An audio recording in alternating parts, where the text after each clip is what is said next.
Sheet तुम solve नहीं करोगे डुबल नेचर के ग्राफ की तो तुम फंस जाओगे, है ना। तो आज थोड़ी बहुत थ्योरी अपनी बाकी है, तो हम खाली थ्योरी करेंगे, न्यूक्लियर आज हम चालू नहीं करेंगे। तो देखो टॉपिक लिखो अपनी कॉपी में, law of photo electric emission.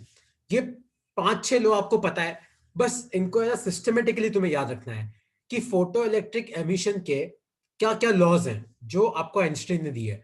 तो सबसे पहला क्या है, ध्यान से देखो कि for a given substance there is a minimum value of frequency of incident light called threshold frequency below which no photoelectric emission is possible howsoever the intensity of incident light may be। तो जो पहला लो है वो बोल रहा है, याद है हम लोगों ने पढ़ा था थ्रेशोल्ड फ्रीक्वेंसी म्यू नॉट। तो अगर आपकी फ्रीक्वेंसी थ्रेशोल्ड फ्रीक्वेंसी से कम है, अगर मान लो फोटोन की फ्रीक्वेंसी थ्रेशोल्ड फ्रीक्वेंसी से कम है, तो आपका फोटो इलेक्ट्रिक एमिशन नहीं हो सकता। इस बात को अपने दिमाग में फिट कर लेना कि अगर मान लो कि आपकी थ्रेशोल्ड फ्रीक्वेंसी है मान लो 100 हर्ट्ज, और आपका जो फोटोन आ रहा है मान लो वो 80 हर्ट्ज का फोटोन है, तो आपका फोटो इलेक्ट्रिक एमिशन नहीं हो सकता। अब जितनी चाहे इंटेंसिटी बढ़ा लो, जितने चाहे फोटोन भेज लो, आपका फोटो इलेक्ट्रिक एमिशन तो तभी होगा जब फोटोन की फ्रीक्वेंसी थ्रेशोल्ड फ्रीक्वेंसी से ज्यादा है। तो ये अपना पहला लॉ है कि for a given substance there is a minimum value of frequency of incident light called threshold frequency below which no photoelectric emission is possible howsoever the intensity of incident light may be। ठीक है, ये आपका पहला law है। अब आते अपन दूसरे law पे, the number of photo electrons emitted पर second is directly proportional to the intensity of incident light provided the frequency is above threshold frequency। अब ये तो अपने को पता है कि फ्रीक्वेंसी थ्रेशोल्ड फ्रीक्वेंसी से ज्यादा है तभी इलेक्ट्रॉन निकलेगा, लेकिन याद रखना कि आपके कितने इलेक्ट्रॉन निकलेंगे डिपेंड करता है कि आपके कितने फोटोन्स आ रहे हैं, और आपके कितने फोटोन्स आ रहे हैं वो डिपेंड करता है कि आपकी लाइट की इंटेंसिटी कितनी है। तो जितनी ज्यादा इंटेंसिटी होगी उतने फोटोन आएंगे, जितने फोटोन आएंगे उतने इलेक्ट्रॉन निकलेंगे। तो ये आपका लॉ नंबर 2 है, that the number of photo electrons emitted पर second is directly proportional to the intensity of incident light provided the frequency is above the threshold frequency। तो ये आपका दूसरा लॉ है। अब आपका तीसरा law, the maximum kinetic energy of photoelectron is directly proportional to the frequency provided the frequency is above the threshold frequency। याद है, देखो मैं तुम्हें वापस एक्सप्लेन करता हूं। सपोज करो कि आपका वर्क फंक्शन है 5 इलेक्ट्रॉन वोल्ट, और आपका जो फोटोन आ रहा है वो 10 इलेक्ट्रॉन वोल्ट का है। तो 10 में से 5 तो बाहर निकालने में खर्च हो गए, तो मैक्सिमम काइनेटिक एनर्जी कितनी हो सकती है, 5। लेकिन अगर आप मान लो 12 इलेक्ट्रॉन वोल्ट का फोटोन भेजो, वर्क फंक्शन अभी भी 5 है, तो मैक्सिमम काइनेटिक एनर्जी कितनी हो सकती है आप मुझे बताओ। 12 में से 5 तो बाहर निकलने में खर्च हो गए, बचे कितने, 7। तो तुम ध्यान से देखो, अगर आप फोटोन की एनर्जी बढ़ाओगे तो आपकी काइनेटिक एनर्जी भी बढ़ती है। जब 10 थी तो 5, जब 12 थी तो कितनी हो गई, 7 हो गई। तो वापस पढ़ो, the maximum kinetic energy of the photoelectron is directly proportional to the frequency provided the frequency above the threshold frequency. फिर पॉइंट नंबर 4 ध्यान से सुनो, पॉइंट नंबर 4 बोलता है the maximum kinetic energy is independent of intensity. अभी अपन ने देखा इंटेंसिटी बढ़ाने से नंबर ऑफ फोटोन्स बढ़ते हैं, फोटोन की फ्रीक्वेंसी पे कोई ऐसा थोड़ी बढ़ता है ना। इंटेंसिटी बढ़ाने से क्या बढ़ते हैं, नंबर ऑफ फोटोन्स बढ़ते हैं, फ्रीक्वेंसी पे तो कोई असर नहीं पड़ता। तो जब फ्रीक्वेंसी पे असर नहीं पड़ेगा तो काइनेटिक एनर्जी पे भी असर नहीं पड़ेगा, है ना। ये आपका पॉइंट नंबर 4। और पॉइंट नंबर 5 और पॉइंट नंबर 6 सबसे ज्यादा इंपॉर्टेंट है। पॉइंट नंबर 5 ये बोलता है the process of photo electric emission is instantaneous. आपका एकदम इंस्टेंट प्रोसेस है, मतलब फोटोन आया, इलेक्ट्रॉन ने एनर्जी ली और आपका इलेक्ट्रॉन बाहर निकल गया, है ना। यहां पे कोई रेस्ट वेस्ट नहीं करता है, इंस्टेंटेनियस प्रोसेस है। as soon as the photon of suitable frequency follows the surface it emits photoelectron। ये आपका पॉइंट नंबर 5 है। और पॉइंट नंबर 6 जो तुम्हें बार बार मैं बोल रहा हूं कि एक फोटोन एक इलेक्ट्रॉन को बाहर निकालेगा। So the photo electric emission is 1:1। For every photon of suitable frequency 1 electron is emitted. एक फोटोन 2 इलेक्ट्रॉन नहीं निकाल सकता, एक फोटोन 1 इलेक्ट्रॉन निकालेगा, 2 फोटोन 2 इलेक्ट्रॉन निकालेंगे। तो जितने फोटोन्स आएंगे उतने इलेक्ट्रॉन आपके बाहर निकलेंगे। तो ये आपके 6 स्टेटमेंट है law of photo electric emission के। किसी को किसी एक में भी डाउट है तो आप पूछ सकता है, किसी में भी डाउट है तो आप पूछ लो कि सर इसमें हमें ये डाउट आ रहा है law of photo electric emission में। लेकिन याद रखना, अगर आपकी फ्रीक्वेंसी थ्रेशोल्ड फ्रीक्वेंसी से ज्यादा है तभी आपका फोटो इलेक्ट्रिक एमिशन हो सकता है, वरना नहीं हो सकता।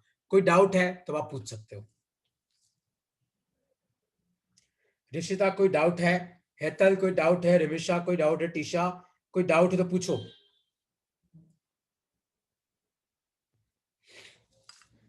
कोई भी डाउट है तो आप क्लियर कर सकते हो अभी, नहीं तो मैं नेक्स्ट स्लाइड पे आ रहा हूं। खुश कोई डाउट है? मन्यु ओके, कोई डाउट नहीं है। तो देखो ये ना एक application of photo electric effect है। वैसे यहां तो मैंने बहुत एप्लीकेशन लिखी हुई है, लेकिन आप कुछ कुछ याद रखना कि ऑटोमेटिक फायर अलार्म, ऑटोमेटिक बर्ग, जैसे चोर आ गया है ना, तो जब चोर आता है तो पता पड़ जाता है, आप फोटो इलेक्ट्रिक इफेक्ट यूज कर सकते हो। जैसे मान लो कि ये आपकी प्लेट है और इस पर लाइट गिर रही है, इस पर लाइट गिर रही है तो करंट फ्लो कर रहा है। मान लो बीच में चोर आ गया तो लाइट गिरना बंद हो जाएगी, तो करंट भी बंद हो जाएगा, आपको पता पड़ जाएगा। तो ये automatic burglar alarm, automatic fire alarm, scanners in TV transmission, इसमें भी वही होता है ना, कि आपका जो टीवी ट्रांसमिशन होता है वहां पे प्लेट होती है, लाइट गिरती है तो करंट फ्लो करता है, लाइट बंद होती है तो करंट फ्लो नहीं करता है ना। फिर ये आप 3 लिख सकते हो। फिर एक ये याद रखना, beauty meter, to measure the fair complexion of skin, है ना। वो एक्चुअली आपका स्किन कितना फेयर है वो पता करने में भी फोटो इलेक्ट्रिक इफेक्ट का यूज आता है। कि अगर आपकी स्किन के सामने मान लो आप मैं फोटो इलेक्ट्रिक सरफेस रखूं, तो अगर मान लो ब्लैक कलर की स्किन है तो आपकी लाइट एब्जॉर्ब हो जाएगी, लाइट ट्रांसमिट कम होगी तो करंट कम फ्लो करेगा। अगर मान लो गोरे हो, फेयर कलर की स्किन है, काफी रेसिस्ट एप्लीकेशन है ये, और मान लो सामने प्लेट है, तो फेयर कलर तो लाइट को रिफ्लेक्ट करता है तो करंट फ्लो करेगा।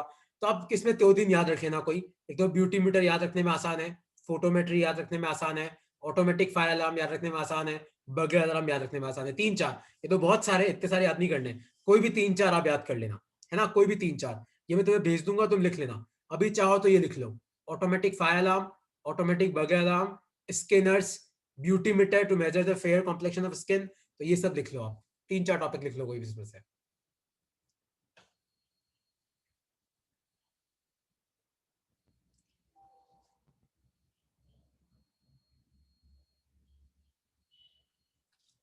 ठीक है, और अब मैं इस चैप्टर के सबसे लास्ट टॉपिक पे आ रहा हूं। बहुत आसान टॉपिक है वो। अब तक किसी को फोटो इलेक्ट्रिक इफेक्ट में कोई डाउट है तो पूछो, क्योंकि इसके साथ आपका फोटो इलेक्ट्रिक इफेक्ट खत्म होता है। बस इस चैप्टर का लास्ट टॉपिक है वेव नेचर ऑफ मैटर। अब मैं उस पर आ रहा हूं, लेकिन किसी को अब तक कोई डाउट है तो आप पूछ सकते हो। लक्ष्यता कोई डाउट है तो आप पूछ सकते हो यार, कि सर इसमें ये डाउट आ रहा है। किसी को कोई भी डाउट है तो आप पूछ सकते हो।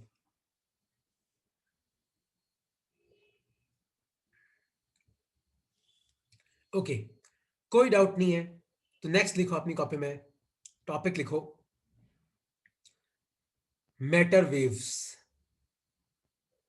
मैटर वेव्स देखो, तो डी ब्रोगली बोलता है, तो डी ब्रोगली क्या बोलता है पहले तुम समझना। तो डी ब्रोगली बोलता है कि जो चीजें आपका वेव है वो पार्टिकल हो सकती है। जैसे हम बोल रहे कि लाइट वेव है, हमने वेव ऑप्टिक्स में क्या पढ़ा कि लाइट वेव है, लेकिन इस चैप्टर में क्या पढ़ा कि लाइट पार्टिकल है, फोटोन से बना है। तो डी ब्रोगली बोलता है कि अगर लाइट वेव है और वो पार्टिकल जैसी प्रॉपर्टी शो करता है ना, मतलब जो वेव है वो पार्टिकल हो सकता है। तो डी ब्रोगली बोलता है कि फिर जो पार्टिकल है वो भी तो वेव हो सकता है। तो डी ब्रोगली क्या बोलता है कि नेचर में सिमेट्री होती है। डी ब्रोगली बोलता है कि नेचर में क्या होती है, सिमेट्री होती है। तो अगर लाइट वेव है तो हमने देखा कि यार लाइट तो फोटो इलेक्ट्रिक इफेक्ट भी शो करती है, मतलब लाइट पार्टिकल भी हो सकती है। तो जो वेव है वो पार्टिकल हो सकता है, तो जो पार्टिकल है वो भी तो वेव हो सकता है, जैसे अपन, जैसे ह्यूमन बींग। तो ह्यूमन बींग एक पार्टिकल है जिसका मास है m। तो डी ब्रोगली बोलता है कि ह्यूमन बींग भी तो वेव हो सकता है ना। तो उसने खाली एक थ्योरी रखी थी, तो वो थ्योरी क्या है ध्यान से सुनना। तो यहां पे देखो, wave theory of electromagnetic radiation explain the phenomena of interference, diffraction, polarisation. अपन ने पोलराइजेशन नहीं पढ़ा है अब तक, लेकिन तुम्हें याद है वेव ऑप्टिक्स में अपन ने पढ़ा था कि वेव का इंटरफेरेंस होता है, वेव का डिफ्रैक्शन होता है। इसका मतलब लाइट एक वेव है, क्योंकि वेव ही इंटरफेरेंस और डिफ्रैक्शन दे सकती है, और कोई नहीं दे सकता। और लाइट के कारण इंटरफेरेंस भी होता है, लाइट के कारण डिफ्रैक्शन भी होता है। इसका मतलब आपकी लाइट वेव है।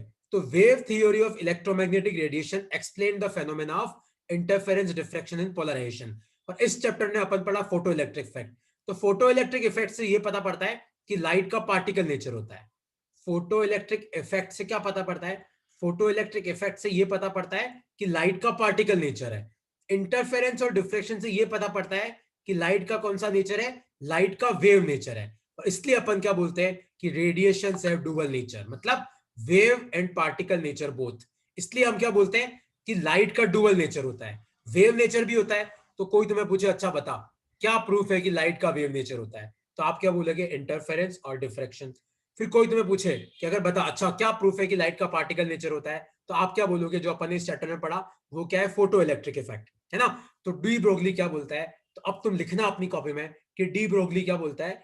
तो de Broglie suggested that the particles like electron, proton, neutron have also dual nature, they also can have particle as well as dual nature, है ना। तो मैं तुम्हें अभी बताया कि लाइट वेव है लेकिन उसकी पार्टिकल जैसी प्रॉपर्टी भी है, तो इलेक्ट्रॉन पार्टिकल है तो इलेक्ट्रॉन की वेव जैसी प्रॉपर्टी भी हो सकती है। तो डी ब्रोगली बोलता है कि आपके जो इलेक्ट्रॉन है, प्रोटॉन है, न्यूट्रॉन है, इनका भी डुअल नेचर हो सकता है। तो डी ब्रोगली के हिसाब से इलेक्ट्रॉन ऐसे मूव कर सकता है। तो डी ब्रोगली ने इसकी वेवलेंथ का डेरिवेशन किया था, जो डेरिवेशन मैं तुम्हें अब करा रहा हूं। तुम ये नीचे वाली लाइन मत लिखना, खाली यहां तक कोई डाउट है तो पूछो। तो कोई तुम्हें एग्जाम में पूछे कि लाइट वेव है, इसके दो प्रूफ लिखो, तो आप क्या लिखोगे, इंटरफेरेंस और डिफ्रैक्शन। फिर कोई तुम्हें पूछे कि नहीं लाइट पार्टिकल है, इसका एक प्रूफ बताओ, तो आप क्या लिखोगे, फोटो इलेक्ट्रिक इफेक्ट। और फिर लाइट वेव भी हो सकती है, लाइट पार्टिकल भी हो सकती है, अब रियलिटी में क्या है वो तो किसी को नहीं पता। तो इसलिए लाइट का क्या होता है, डुअल नेचर, रेडिएशन से डुअल नेचर, वेव नेचर भी होता है, पार्टिकल नेचर भी होता है। तो डी ब्रोगली भाई साहब बोलते हैं कि अगर लाइट का वेव नेचर है तो लाइट का तो पार्टिकल लाइक प्रॉपर्टीज भी है, फोटो इलेक्ट्रिक इफेक्ट। तो इलेक्ट्रॉन पार्टिकल है तो इलेक्ट्रॉन का वेव लाइक नेचर भी होना चाहिए। तो अलग अलग पार्टिकल की वेवलेंथ कैसे निकालते हैं, अब मैं उस पर आ रहा हूं। ये नीचे वाली लाइन मत लिखना, आप ऊपर वाले में कोई डाउट है तो पूछ सकते हो, ऊपर वाले में कोई डाउट है तो आप पूछ सकते हो।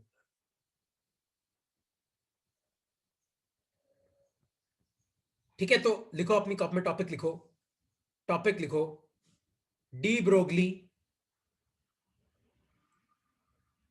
Wavelength of photon, wavelength of photon.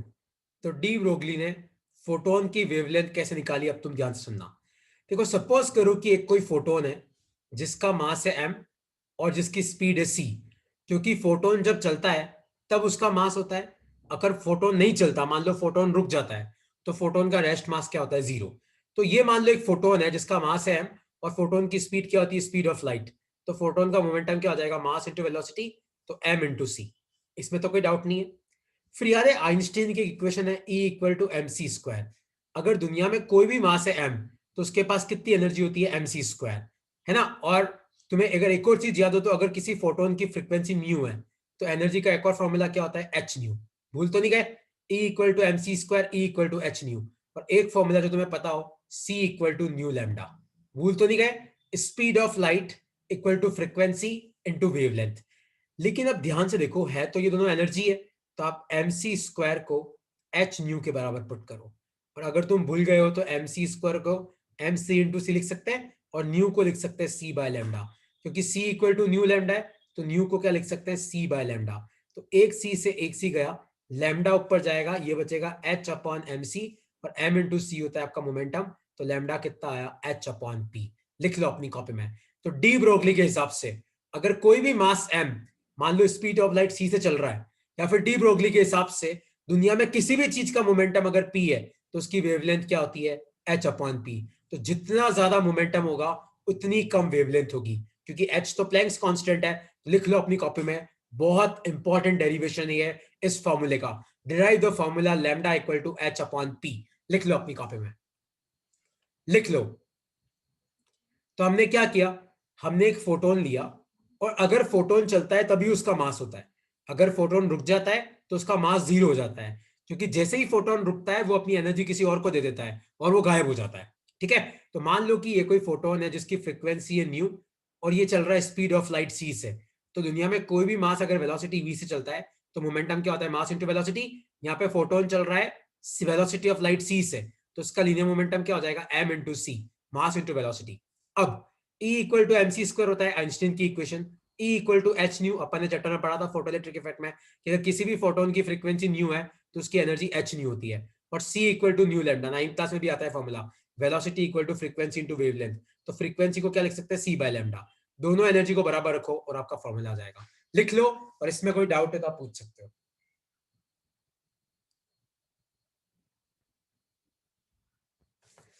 कोई भी डाउट है तो आप पूछ सकते हो इसमें कि सर इसमें ये डाउट आ रहा है, हमें ये चीज समझ में नहीं आ रही इसमें।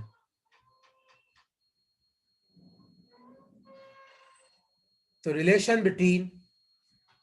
बिटवीन वेवलेंथ एंड मोमेंटम, बहुत इंपॉर्टेंट रिलेशन है ये। लिख लो इसको अपनी कॉपी में।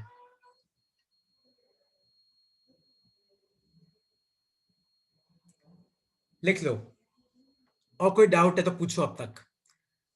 देवेश कोई डाउट है, खुश कोई डाउट है, लक्षिता कोई डाउट है, ऋषिता कोई डाउट है, हेतल तो पूछो, टिशा कोई डाउट है तो पूछो।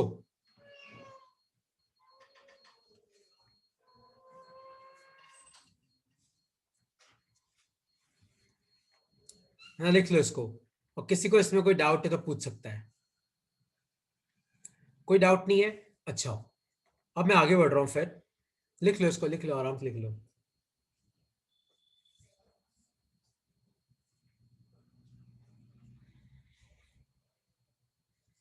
प्रियल कोई डाउट है कि तेरे को समझ में आ गया कि लैम्डा कैसे निकालते हैं? ये वेवलेंथ का डेरिवेशन किया हमने, lambda equal to H upon P. हाँ देवांश, तो डी ब्रोगली के हिसाब से अगर मान ले कि तू स्कूटी चला रहा है तो तू ऐसे चला रहा है, सीधा नहीं चला रहा है, तू स्कूटी ऐसे चलाता है।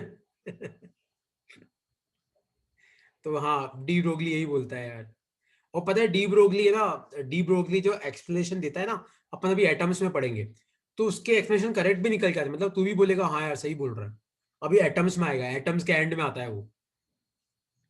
ठीक है, अच्छा अब तुम ध्यान से सुनो। एक चीज है,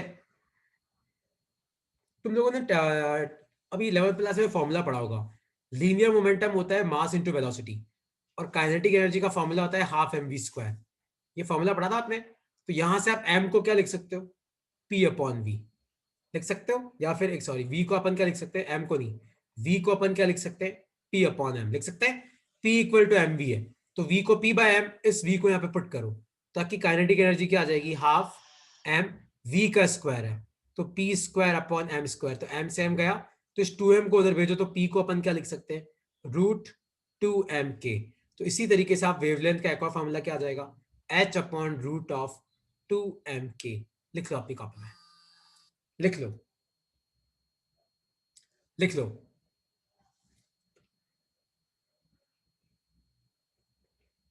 लिख लो, इंपॉर्टेंट फॉर्मूला है, लिख लो इसको। ये फॉर्मूले पता है कहाँ काम आते हैं, ये फॉर्मूले काम आते हैं रेशियो वाले क्वेश्चन में, कि एक अल्फा पार्टिकल है एक प्रोटॉन है, दोनों की काइनेटिक एनर्जी सेम है, तो बताओ उनके वेवलेंथ का रेशियो क्या होगा। तो ऐसे क्वेश्चन सॉल्व करने के लिए अपने को हर तरीके का फॉर्मूला पता होना जरूरी है। तो लिख लो, lambda equal to H upon root two M के।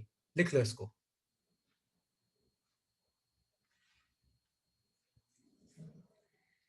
ठीक है, जैसे मान लो एक क्वेश्चन मैं तुम्हें देता हूं, ये मिटा दूं मैं, ये मिटा दूं क्या, ये हो गया, लिख लिया आप लोगों ने? लिख लो, ज्यादा बाकी नहीं है, आज अपना चैप्टर खत्म हो जाएगा आराम से। कोई डाउट है तो पूछो। तक्षिता कोई डाउट है, हेतल, ऋषिता, तुम्हें क्लियर हो रहा है कि नहीं हो रहा है यार? इतना आसान चैप्टर है, इसमें बिल्कुल मार्क्स कट नहीं सकते तुम्हारे, बस जो मैं दिखवाता जा रहा हूं उसको लिखते जाओ।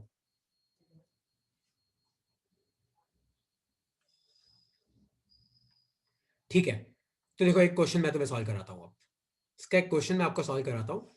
क्वेश्चन है ये,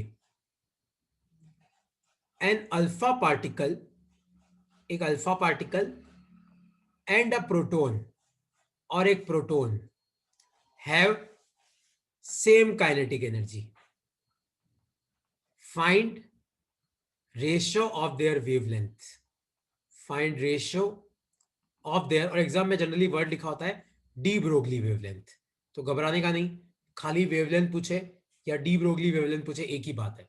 देखो पहले अपन अल्फा पार्टिकल के फॉर्म लगते हैं, तो लैम्डा एच तो सेम ही होगा, root two mass of alpha into K, और लैम्डा प्रोटॉन कितना आ जाएगा, H upon root two mass of proton into K, divide करो, एच से एच गया, टू से टू गया, के से के गया, तो lambda alpha upon lambda proton कितना आया, देखो ये आपका एमपी तो ऊपर चला जाएगा, और m अल्फा नीचे आ जाएगा। और अगर तुम्हें नहीं पता हो तो अल्फा पार्टिकल का मास होता है 4 times of mass of proton. अगर तुम्हें नहीं पता हो तो मुझे बाद में बताना, मैं तुम्हें वापस लिखवा दूंगा कि अल्फा पार्टिकल, प्रोटॉन, ड्यूट्रॉन, ट्रिटॉन, इन सब का मास कितना लेना है। तो चेक करो आपका ये कितना आ जाएगा, सॉल्व कर लो इसको।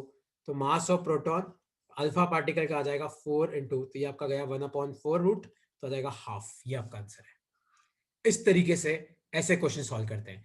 तो इसलिए अगर तुम्हें रेशो वाले क्वेश्चन सॉल्व करने ना, तो तुम्हारी फॉर्मूले पे पकड़ होना बहुत जरूरी है ना। और ये प्रोटॉन, अल्फा पार्टिकल, ये सब नहीं पता है, कोई नहीं, ऐसे क्वेश्चंस आएंगे, वापस मैग्नेटिक रिवाइज कराऊंगा ना मैं तुम्हें, तो तब मैं तुम्हें वापस टेबल बनवा दूंगा, ठीक है। और लास्ट लिखो इस चैप्टर का, लास्ट टॉपिक लिखो अपनी कॉपी में, इस चैप्टर का लास्ट टॉपिक लिखो अपनी कॉपी में, de Broglie wavelength of electron. De Broglie wavelength of an electron.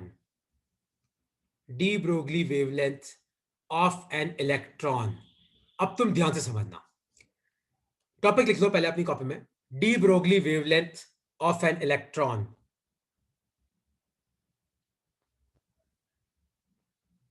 ठीक है, सपोज करो कि आपके पास कोई इलेक्ट्रॉन है और आप उसको एक्सेलरेट कर रहे हो पोटेंशियल डिफरेंस v से। तो याद है वर्क डन का फॉर्मूला क्या होता है, पोटेंशियल डिफरेंस इनटू चार्ज। तो आपने इस इलेक्ट्रॉन पे कितना वर्क किया, पोटेंशियल डिफरेंस v, चार्ज कितना है e। मैं एक बार e लिख रहा हूं क्योंकि मुझे खाली वर्क के फॉर्मूले से मतलब है। और आप जो भी वर्क करते हो वो किस में कन्वर्ट हो जाता है, काइनेटिक एनर्जी में। आप जो भी वर्क करते हो वो किस में कन्वर्ट हो जाता है, काइनेटिक एनर्जी में। मतलब अगर तुम किसी फुटबॉल को 100 जूल की एनर्जी दो तो वो 100 जूल क्या बन जाती है, उसकी काइनेटिक एनर्जी। तो वेवलेंथ का फॉर्मूला क्या था, याद है, h/√2m k। यहाँ पे कौन है, इलेक्ट्रॉन, तो मास किसका लेंगे, me, इलेक्ट्रॉन का मास। अब यहाँ पे वैल्यू पुट करो सारी, k का जगह क्या आ जाएगा, 2 mass of electron e into V. ध्यान से देखो तो यहाँ पे सब कुछ कांस्टेंट है, h कांस्टेंट है, 2 कांस्टेंट है, मास ऑफ इलेक्ट्रॉन कांस्टेंट है, चार्ज ऑफ इलेक्ट्रॉन कांस्टेंट है। तो ये सब पुट करने पे वैल्यू आती है 1.227 अपॉन रूट वी नैनोमीटर। लिख लो अपनी कॉपी में, लिख लो। और यहाँ पे v मतलब वेलोसिटी नहीं है, यहाँ पे v का मतलब क्या है, यहाँ पे v का मतलब है पोटेंशियल डिफरेंस। तो अगर आप किसी इलेक्ट्रॉन को पोटेंशियल डिफरेंस v से एक्सेलरेट करते हो, अगर आप किसी इलेक्ट्रॉन को पोटेंशियल डिफरेंस v से एक्सेलरेट करते हो, तो उस पर कितना वर्क क्या होता है, पोटेंशियल डिफरेंस इनटू चार्ज। तो v की जगह तो v, चार्ज कौन सा है, इलेक्ट्रॉन का e। मैं साइन पुट नहीं कर रहा हूं क्योंकि मुझे खाली वैल्यू से मतलब है। और आप जो भी वर्क करते हो वो किस में कन्वर्ट हो जाता है, काइनेटिक एनर्जी में। तो k की जगह अपन क्या लिख सकते हैं, ईवी। तो अभी मैंने तुम्हें लास्ट स्लाइड में डिराइव कराया, k की जगह आया ईवी, सब वैल्यू पुट करो तो आपका आंसर आएगा ये। टॉपिक लिखो, de Broglie wavelength of an electron, और लिख लो इसको।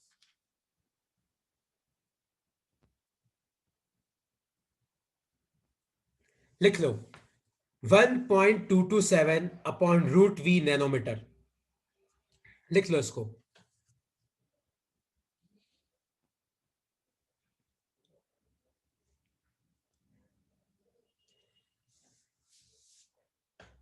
तो अगर मान लो एग्जाम में मैं तुम्हें क्वेश्चन दे दूं कि मैंने एक इलेक्ट्रॉन को 100 वोल्ट के पोटेंशियल डिफरेंस से एक्सेलरेट किया, तो बताओ उसकी वेवलेंथ क्या होगी। तो बस आपको v की जगह क्या पुट करना है, 100, बस। और आंसर नैनोमीटर में आएगा, मीटर में लिख के मत आ जाना,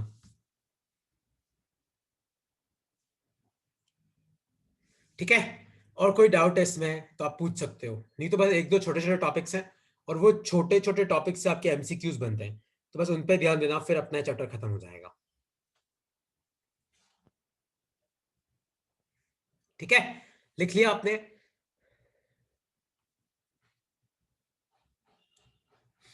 तो उसका फिर, उसका जो फिर वी तेरा चेंज होगा, देवांश, बार बार वी चेंज होगा, तो तेरा लैम्डा भी बार बार चेंज करेगा, कभी वेवलेंथ ज्यादा कभी कम, ऐसा। अपने को खाली वी की वैल्यू पुट करनी है, वी को नेगेटिव पुट मत करना बस, ठीक है। तो अब देखो, तो डी ब्रोगली क्या बोलता है, देखो, according to de Broglie a moving material particle can be associated with a wave. तो wave can guide the motion of particle, ठीक है। और लिख लो अपनी कॉपी में मैटर वेव्स की डेफिनेशन क्या होती है, the waves associated with the moving material particles are known as de Broglie waves और मैटर वेव्स। तो डी ब्रोगली बोलता है कि अगर जैसे मान लो मैं हूं, अगर मान लो मैं सड़क पे चल रहा हूं वेलोसिटी v से, तो मेरा लीनियर मोमेंटम कितना हो जाएगा, मास इंटू वेलोसिटी, तो मेरी वेवलेंथ कितनी हो जाएगी, h अपॉन पी। तो अगर कोई मैटर, जैसे मैटर मतलब अपन, जिनका मास होता है, जिनका रेस्ट मास भी होता है, तो अपनी जो अगर अपन चलते हैं तो डी ब्रोगली के हिसाब से अपना मोशन भी ऐसा होता है, और अपनी जो वेव है उसको बोलते हैं मैटर वेव। तो लिखो, the waves associated with the moving material particle are known as de Broglie waves और मैटर वेव्स। ये एक्सप्रेशन तो अपन डिराइव कर चुके हैं, तो इसको मत लिखना, लिख लो। तो अगर एग्जाम में आ जाए, define what do you mean by matter wave और de Broglie wave, so the wave associated with the moving particle are known as de Broglie waves or matter waves। और इसका एग्जांपल लिख लेना, इलेक्ट्रॉन वेव। इसका example लिख लेना, electron wave.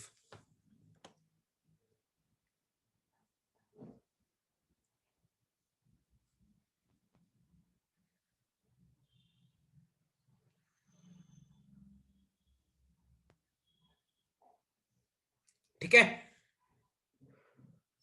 लिख लिया आप लोगों ने, लिख लो इसको, लिख लो। डिफाइन, पता है कितनी बार मैंने लिखा है, मैटर वेव्स पता ही नहीं मैटर वेव क्या होती है। तो wave associated with the moving material particles are known as de Broglie waves और मैटर वेव्स। ठीक है, अब ये लास्ट चीज लिख लो अपनी कॉपी में, कि matter waves like electromagnetic waves can travel in vacuum, hence they are not mechanical waves. तो कोई तुम्हें पूछे कि क्या मैटर वेव्स मैकेनिकल वेव्स होती है, नहीं। मैकेनिकल वेव का मतलब हो गया जैसे आपका एक रस्सी के ऊपर जो वेव चलती है ना। तो मैकेनिकल वेव्स वो होती है जिनको मीडियम की जरूरत होती है, लेकिन मैटर वेव्स को मीडियम की कोई जरूरत नहीं होती। इसका मतलब क्या है, सपोज करो कि ये आपकी प्लेट है और सामने आपका पॉजिटिव चार्ज है, और मान लो कि यहाँ पे लाइट गिर रही है और इस ट्यूब में वैक्यूम है, तो यहां से इलेक्ट्रॉन निकल के यहां भागेंगे, तो ये क्या है, मैटर वेव। तो मैटर वेव को किसी मीडियम की जरूरत नहीं होती। तो matter waves like electromagnetic waves can travel in vacuum and hence they are not mechanical waves, क्योंकि मैकेनिकल वेव को मीडियम की जरूरत पड़ती है, मैटर वेव को नहीं पड़ती। जैसे मैकेनिकल वेव का एग्जांपल ले लो, साउंड, तो साउंड बिना मीडियम के ट्रैवल कर ही नहीं सकती, तो मैटर वेव वो नहीं होती। ठीक है, दूसरा है, matter waves are not electromagnetic waves because they are not produced by accelerated charges. जैसे अपन है, जैसे अपन लोग मान लो चल रहे हैं, तो अपन लोग भी मैटर वेव होते हैं, लेकिन अपना प्रोडक्शन क्या किसी चार्ज से हुआ है क्या, नहीं ना। अपना तो बर्थ हुआ है, जन्म हुआ है, अपन किसी एक्सेलरेटेड चार्जेस के कारण थोड़ी है।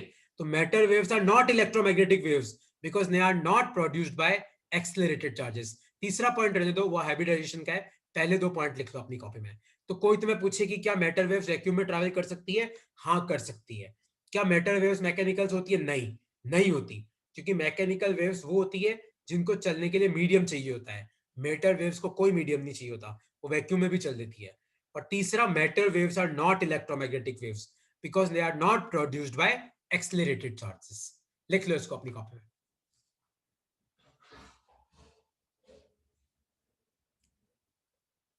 ठीक है, और बस एक लास्ट चीज देख लेना, एक लास्ट चीज बस और इस चैप्टर में बाकी है। बाकी ये चैप्टर हो गया है आपका, इस चैप्टर की थ्योरी भी हो गई है। एक लास्ट चीज और याद रखना, सपोज करो, ये लिख लो, लिख लो इसको, लिखना हो तो लिख लो, मेरे पास 7-8 मिनट है, हो जाएगा, मेरा काम हो जाएगा, लिख लो इसको।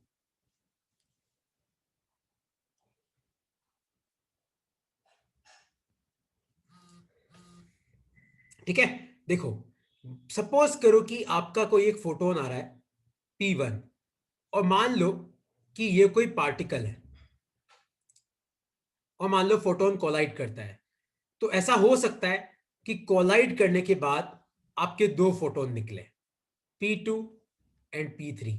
तो लिखो अपनी कॉपी में एक लाइन लिखो कि इन फोटोन पार्टिकल कोलिजन, अपनी कॉपी में एक लाइन लिखो, इन फोटोन पार्टिकल कोलिजन। तो अगर किसी फोटोन का किसी पार्टिकल के साथ कोलिजन होता है, मोमेंटम विल बी कंजर्व्ड। याद रखना, फिजिक्स में कोई भी कोलिजन हो, आपका मोमेंटम हमेशा कंजर्व रहता है। Momentum will be conserved but number of photons can change, but number of photons can change. तो अगर एक फोटोन किसी पार्टिकल से टकराता है, तो ऐसा हो सकता है कि इस पार्टिकल से वापस दो फोटोन बाहर निकले, है ना। तो मोमेंटम कंजर्व रहेगा। तो in photon particle collision momentum will be conserved but number of photons can change. आपका एक फोटोन दो फोटोन में भी टूट सकता है ना। लिख लो अपनी कॉपी में।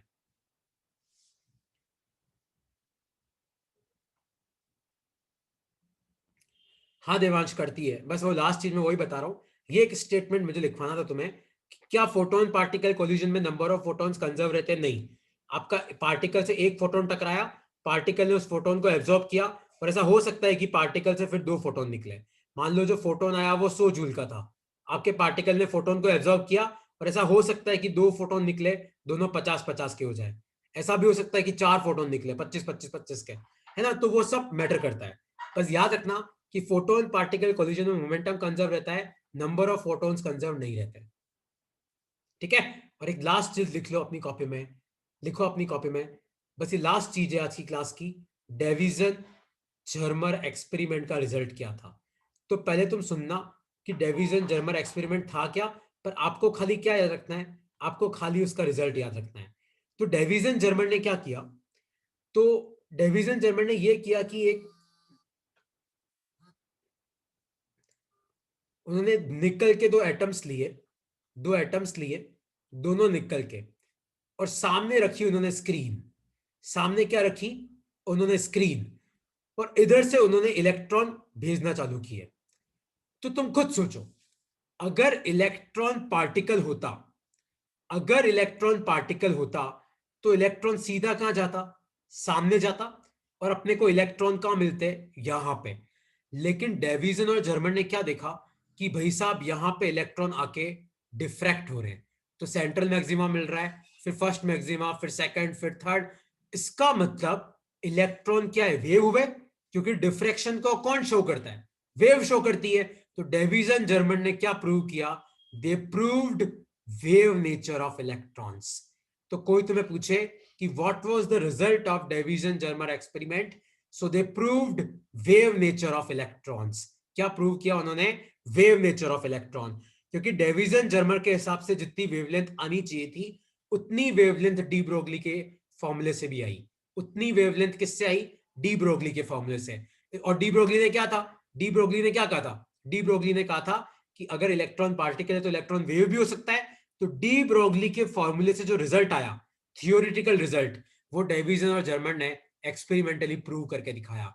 तो कोई तुम्हें पूछे कि what was the result of Davisson Germer experiment, so they proved wave nature of electron. तो उन दोनों ने प्रूव कर दिया कि इलेक्ट्रॉन का वेव नेचर होता है। और कौन सा क्रिस्टल यूज किया था? निकल का क्रिस्टल यूज किया था, है ना? अब अपने सिलेबस में क्या है? खाली डेविजन जर्मर का जो रिजल्ट है वो ही रह गया। किसी कॉम्पिटेटिव एग्जाम में भी आपको खाली रिजल्ट ही याद रखना है, और कुछ याद नहीं रखना है। बस याद रखना निकल का क्रिस्टल था, क्योंकि निकल के एटम की साइज ऐसी होती है कि डिफ्रैक्शन आसानी से हो जाता है, इसलिए निकल लिया था उसने।